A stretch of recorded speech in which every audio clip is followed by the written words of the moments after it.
We often hear that masturbation is a completely normal activity, but at what point does it become a problem? How many times a day can you engage in it without being considered addicted? And what happens if you can't control yourself?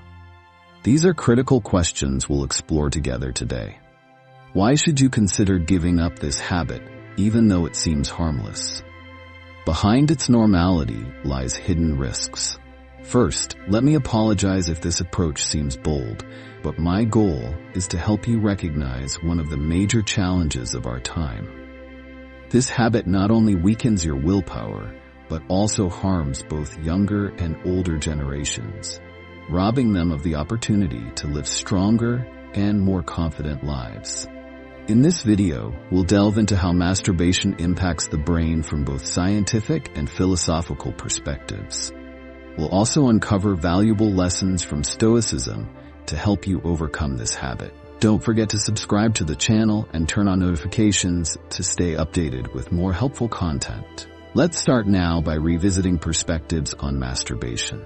Today, many people consider it a completely normal behavior, not just in humans but also in animals, including dogs and other mammals. However, this view hasn't always been accepted throughout history. In the past, masturbation was often deemed immoral, particularly for men, as it was believed to waste seed and negatively impact reproductive ability.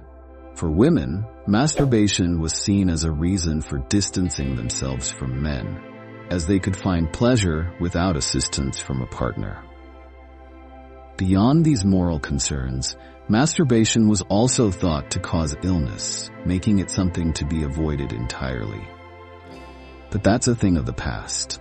Returning to the present, what do we now know about masturbation? Some studies suggest that this activity, especially in men, can help reduce stress and improve sleep, particularly for those suffering from insomnia. According to the French Institute for Health and Medical Research, when men reach orgasm, the cerebral cortex, the part of the brain responsible for conscious thought, temporarily shuts down, allowing for relaxation and easier sleep. This is why many people tend to fall asleep right after sexual activity or masturbation. However, it's not all benefits. Hidden beneath lies a dangerous trap.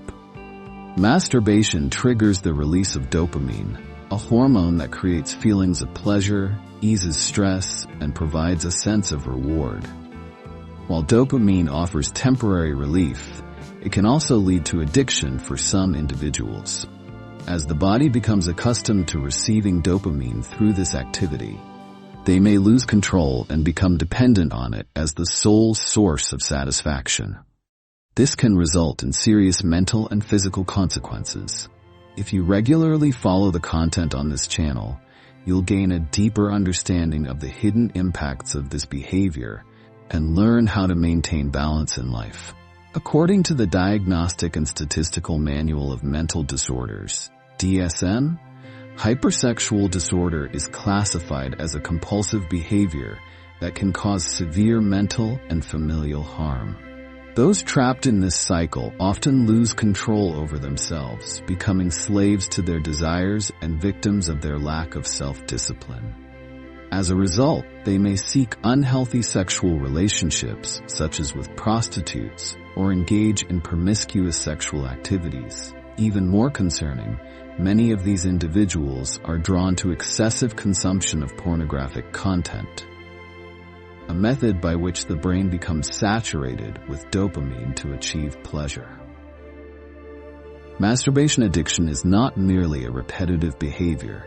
It is deeply tied to the chemical processes in the brain. Over time, the brain adapts to frequent dopamine release, creating an ongoing need to seek new stimuli to replicate the initial feelings of pleasure. The brain begins to demand larger amounts of dopamine to achieve the same level of satisfaction as before, driving individuals to masturbate more frequently. This leads to an extreme point where even the act itself no longer brings satisfaction.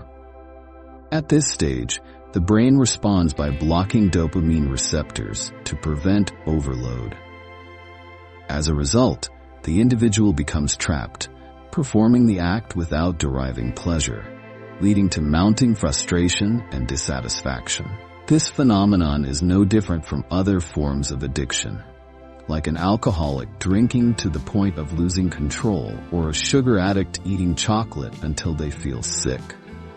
When a behavior crosses the line of control, it not only harms physical health, but also erodes one's willpower and mental resilience. So how does Stoic philosophy view this issue? As masters of self-discipline and wisdom, Stoics, from Pano to Rhodes to Epicurus, have explored the depths of pleasure and desire from a unique perspective. To them, desires and passions are not merely fleeting physical satisfactions, but opportunities to understand the limits of the body and mind. For Stoics, behaviors like masturbation are not just habits, but can become lessons in self-awareness, helping us control ourselves and achieve true freedom. Epicurus, one of the foundational figures of this philosophy, asserted that it is not the pursuit of pleasure, but self-mastery that brings lasting peace to the soul. Mastering base desires is a conquest of the spirit, elevating awareness and strengthening willpower. It is this self-discipline, not indulgence in temporary pleasures, that unlocks the door to genuine freedom and happiness. Stoic philosophy teaches that self-control is not about denying pleasure, but about setting boundaries for it. This is the path to living a strong, meaningful life, freeing oneself from the enslavement of unchecked desires. What distinguishes a good man in this context is his ability to enjoy pleasures with mindfulness and control, as emphasized by the philosopher Seneca through his philosophical insights. For the Stoics, discussing masturbation is not simply about suppression, but about deep understanding and mastery of oneself.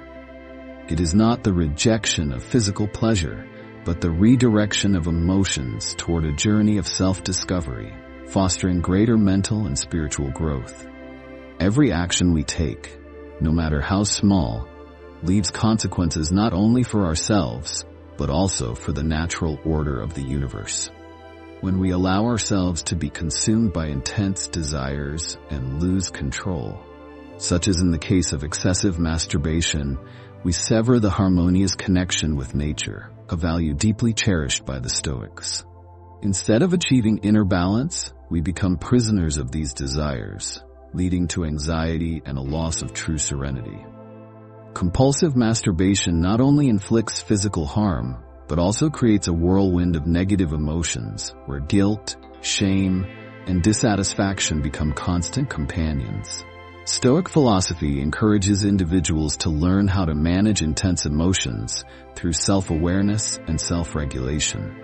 Rather than avoiding or being controlled by emotions, Stoics consciously confront them, recognizing them as an inherent part of life, and strive to handle them in a healthy and constructive manner.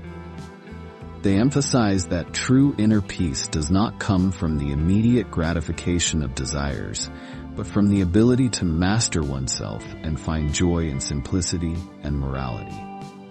A real-life example vividly illustrates this philosophy. A person once trapped in the cycle of masturbation addiction.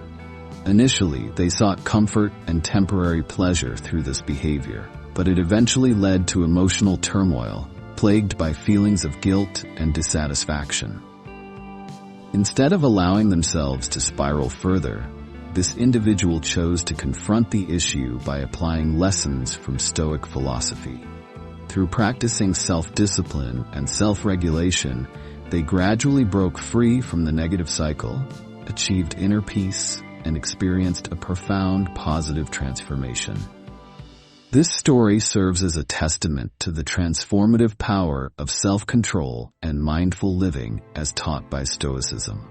By choosing to face their challenges head-on rather than succumbing to them, the individual regained clarity and balance in their life.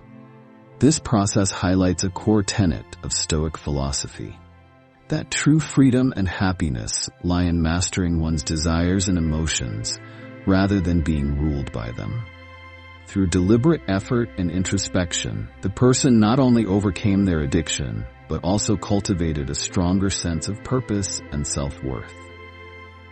Their journey illustrates how Stoic principles can guide us to confront even the most challenging aspects of our lives, helping us grow stronger and more resilient in the process. Ultimately, Stoicism teaches that personal growth and lasting peace come from within, through self-awareness, discipline, and the pursuit of virtuous living. By embracing these values, anyone can rise above life's obstacles and find a path to true fulfillment.